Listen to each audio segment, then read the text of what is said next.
The Final Testament of the Holy Bible, James FREY.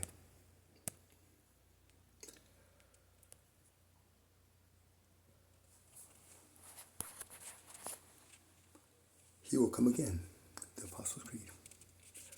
This book was written with the cooperation of and after extensive interviews with the family, friends, and followers of Ben Zion Abraham, also known as Ben Jones, also known as the Prophet, also known as the Son, also known as the Messiah, also known as the Lord God. MARIAANGELES.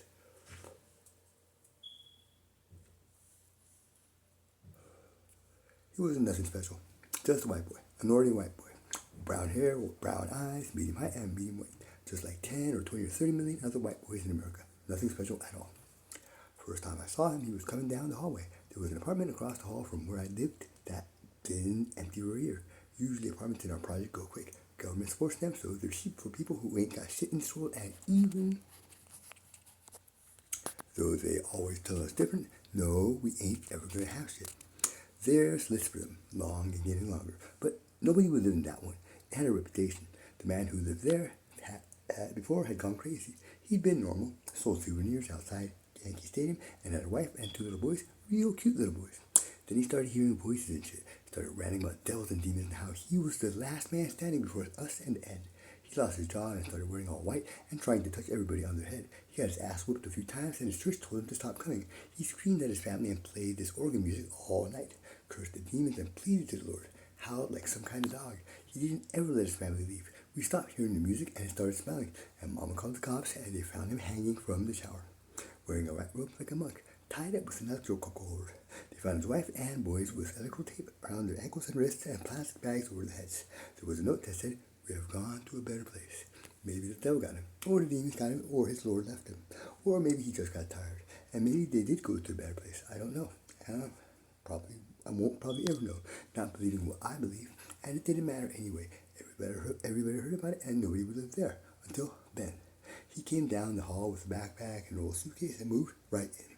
He either didn't know or didn't care about what had happened before. Moved right the fuck in. He was the only white boy in the building, except for the Jews who owned the liquor stores and the clothing shops. He was the only white boy in the neighborhood. The rest of us was all Puerto Rican. A few Dominicans, a few regular old school black motherfuckers, all poor, angry, wondering how to make it better and knowing there was no answer.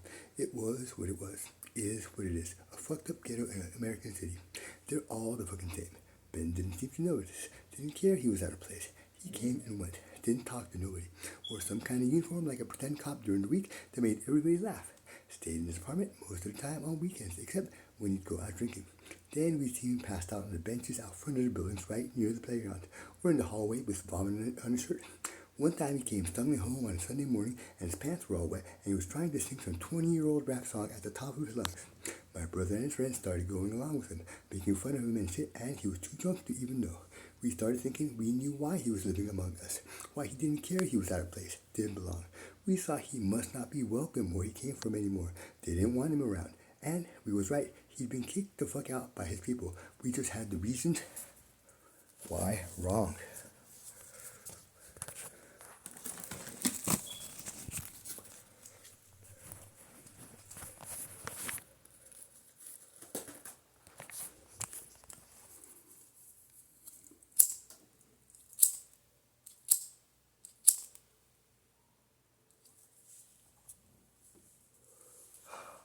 First time I talked to him was in the hallway. It was probably 6 months after he moved in, and me and my daughter came walking out of our apartment on our way to chill in front of the building. He was standing there in his boxer shorts and a t-shirt with his door open, holding his telephone. My daughter was like a year and a half old, just learning some words. She said, "Holla," and he didn't say nothing back. She's like her mama. I say something to someone, I expect they say something back. Everybody wants that, some basic level of respect, acknowledgement as a human being. So she said it again, and he just stood there. So I said, "Holla, motherfucker, don't you know how to be a decent motherfucking neighbor and say something back?" And he looked nervous and sort of scared and said, "Sorry." And then my girl said, "Holla" again, and he said it back to her. And she smiled and hugged his leg, and he laughed, and I asked him what he was doing just standing there in the hallway with his drawers on and his door open and the phone in his hand. He said he was waiting for a new TV. He had bought one on sale and it was being delivered. I told him he better have a good goddamn lock, that there's motherfuckers around here that kill a motherfucker for a good TV. No lie. He just smiled, still seeming all nervous and scared, and said, "Yeah, I think the lock is good. I'll check and make sure." And that was that. We left him standing there, waiting for a TV. I know that damn TV came too, because we started hearing it. Bang, bang, bang, some explosions, helicopters and airplanes flying around. Heard him whooping and hollering, saying, "Yeah, yeah, yeah, got you, you bastard. How you like me now, motherfucker? How you like me now?" Could hear him pacing, walking around. Got a little scared, because he was standing like the crazy man who killed his family. And I started wondering if that place really was cursed. Made my brother, who dropped out of school the year before me and was still around then, go listen at the door. My brother got all serious and listened real close and turned to me and said, "This is bad, MARIAANGELES, real bad. We got a honky playing video games across the hall from us. I better round up some of my boys and take care of this shit." I laughed and knew I should have known better, but that's the way it is in this life. You love your own and you don't trust people who ain't like you. If I'd have moved into a white neighborhood and one of my neighbors started hearing gunshots and hollering, there'd been a fucking battalion of cops kicking my damn door in. That's just the way it is. My brother liked video games. He started spending all his time in that apartment with men. They got a basketball game and a driving game, where the more people they ran over with their car, the more points they got. They started watching Knicks games and drinking beer together and sometimes smoking weed. I told my brother to be careful because white people could be tricky and you could never know what they might want. I thought everything in my life that had gone wrong had been because of white people, and most of them looked Jewish. My daddy got sent to prison by some when I was little. My mama had to work cleaning their houses most of her life. My teachers, who all pretended to care so much but was really just scared of us and treated us like animals, was white people. They're the cops, the judges, the landlords, the mayors, the people who run everything and own everything. And they aren't letting go of any of it or sharing any of it. The rich take care of the rich and make sure they stay rich, and they talking about helping the poor, but if they really did, there would be so many of us. And it was one thing having a white boy live across the hall and saying hi to him now and then, or watching him get drunk or wear some silly uniform, but it's another having my brother spending all his time with him. I didn't think nothing good would come of it. My brother didn't never listen to me. Never did. Wish he had, he might still be with us. This time, though, he was right, and I was wrong. Even before he knew, before he became what he became, before it was revealed, Ben was okay. Nothing more, nothing less, just okay. I found out when my brother took me over there. He had got tired of me telling him all the time that the white boy was no good. So one day he says, "You either come with me and see he's cool, or you shut the fuck up about me spending time over there." I ain't one to shut the fuck up. Only a few times in my whole life, so I went with him. We made sure Mama was okay, and we went across the hall, and we knocked on the door, and he answered in his boxer shorts and t-shirt with tomato sauce all over it, and my brother started talking. "What's up, Ben?" Ben wiped some grease off his face and talked back at him. "What's up, Alberta? This is my sister MARIAANGELES and her daughter Mercedes." "Yeah, I met them once." Ben looked at me. "How you doing?" I gave him a dirty look. You gonna invite us in?" "I guess." He opened the door, stepped aside, and we went in, and I started looking around. Big TV in the living room. A grubby old couch with cigarette burns that looked like it was made out of old carpet. Video game discs and controllers. Kitchen was nasty. Pizza boxes, empty cans of soup and pasta with spoons and forks still in them. Garbage bags filled on the floor. I opened the fridge because I was thinking of having a soda or something, and all it had in it was some ketchup, and that was it. Whole place smelled like old food and stale beer. Went to the bedroom, and there was a mattress and a pillow, some clothes on the floor. The closet had his uniform hanging up in it, and it was the only thing that looked cared for. The bathroom where that man was hanging was worse than the kitchen, stained in the toilet and stink. Tissues overflowing out of a little garbage can. No toilet paper to be seen, and I doubt he had ever cleaned it once. Even by the standards we was used to seeing, his place was bad. And more than bad or nasty or disgusting, it was just sad. Real sad. Like he didn't know any better. Like he thought it was normal for a grown man to be living like that. Made me think he didn't have nobody in his life that cared about him. Like he was all alone. Alone in a place where he didn't belong because he didn't have nowhere else to go. And no one else to go to. They'd have done something if they was around. But they weren't. He was all alone. I went back into the living room. Bang, bang, bang. Him and Alberta shooting Nazis, throwing grenades at him. Mercedes sitting on the floor, chewing her blankie, watching people explode on the TV. Too much. There's enough ugliness in the world already without pretending to do more. Too much, I said, and I smacked Alberta on the back of the head. He got all mad and said, You knew what we was doing here. You didn't have to come. I said, play another game. Play some game where you don't gotta see blood squirting everywhere. And Ben said, we'll play the NBA game and change the disc. While he doing it, I asked him, where are you from? And he says, Brooklyn. And I asked if he got family there, and he says, yes. I asked him, do he see them? He says, no. I asked him, why? And he says, I just don't. I asked for how long, and he says, a long time. I asked him how old he is, and he says, 30. I asked where he been living before this, and he says he don't want to talk about it. Answers made me sad. I always thought white people had good lives. Even the worst of them had it better off than me and everybody I knew, just what I believed. But this boy didn't have it better, worse. Just him and his video games and his shitty apartment that no one else would live in. I had my girl and my family at least. He had it way worse. Their game started back up, and I didn't like being there because it was sad and depressing, so I got Mercedes and we left and went back to our place. And that was it for a long time, 6 or 9 months or something. Alberta played video games with Ben. I'd see him around in his uniform if it was day, drunk if it was night, sometimes in the hall, in his underwear while he was waiting for a pizza.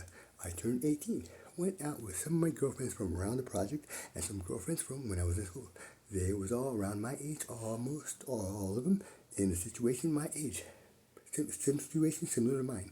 No diploma, a kid or two, and a couple had 3 boyfriends still around, but not really there. No way to get out or move up. Just ways to make it through the day or the week or the month.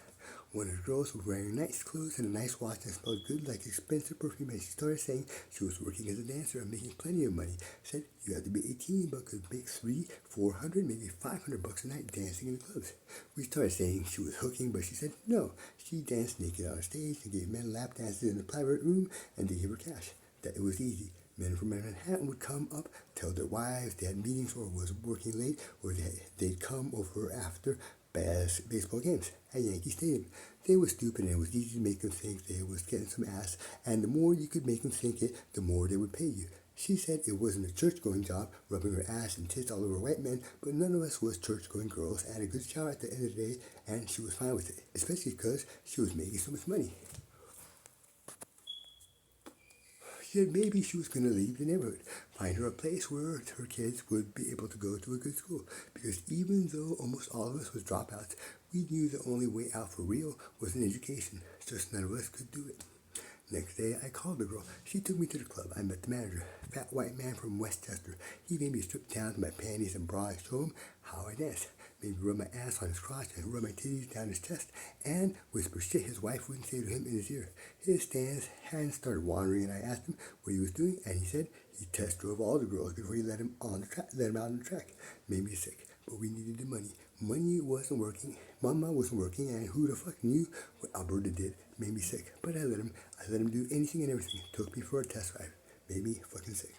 Started working a few days later. It wasn't hard, but I had to just close up part of my heart, part of my soul. I had been with 3 men before. One when I was 12, Mercedes' father, who I was with from when I was 14 until he left when I was 17. The manager. Except for that manager, I'd waited. Tried to make sure they loved me. I know I loved them. Would have done anything for them. Kill for them or die for them. Hit the cross for them. I thought they felt the same, loved the same, but love's different for every person. For some, it's hate. For some, it's joy. For some, it's fear. For some, it's jealousy. For some, it's torture. For some, it's peace. For some, it's everything. For me, everything. And to let a man touch me like that, or to touch a man like that, I had always had to love. So I shut it down, closed it, buried it somewhere, and I danced and touched and whispered and got them hard and took them as far as I could and took them for as much as I could. They didn't know, but they took more from me. A shower at the end of the day wasn't enough, not even close. It didn't clean nothing. 3 nights a week I worked, sometimes 4. Started saving up, got Mercedes some clothes that hadn't been worn before, some of her own shoes, brand new, got my mama a sweater, and new magazines every week.